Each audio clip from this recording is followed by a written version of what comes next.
মঙলবাৰে দক্ষিণ কামৰূপৰ চাম্ফুপাৰা বজাৰত বন বিভাগে অভিযান চলাই বৃহৎ পৰিমাণৰ অবৈধ ফলাকাট জব্দ কৰে।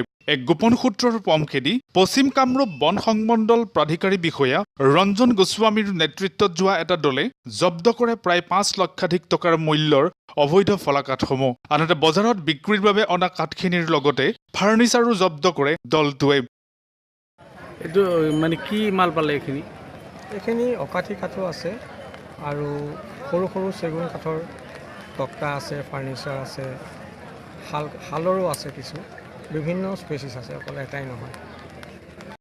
আনহাতে বন বিভাগৰ এই অভিনৱ পদক্ষেপক প্ৰকৃতিপ্ৰেমী লোকে প্ৰশংসা কৰে। পশ্চিম কামৰূপ বন সংমণ্ডলৰ সমূহ ষ্টাফ যিমান আছে সকলো ৰেঞ্জৰ ষ্টাফ আছে। স্থানীয় পুলিচ প্ৰশাসন গৰৈমাৰীৰ পৰা আহিছে, তেওঁলোক গৰৈমাৰী চক্ৰ বিষয়া তেওঁলোক প্ৰশাসনৰ পৰা তেওঁলোক আছে। সকলোৱে মিলি পেলাই আমি এটা প্লেন ৱেত আজি এই অপাৰেশ্যনটো কৰিছোঁ। এইটো ক'ত চলালে অপাৰেশ্যনটো এই চাম্পুপাৰা বজাৰত। কিমান টকাৰ এই মাল টকা এতিয়া অভিযান চলি আছে। আমাৰ 3খন গাড়ী অলৰেডি ফুল হৈছে আৰু 4খন গাড়ী আহি আছে আৰু নাও আহিব দিছোঁ।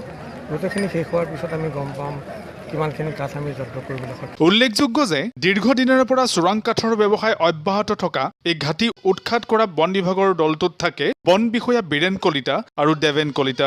ছয়গাঁৱৰ পৰা বিপুল দাসৰ ৰিপৰ্ট, বি লাইভ নিউজ।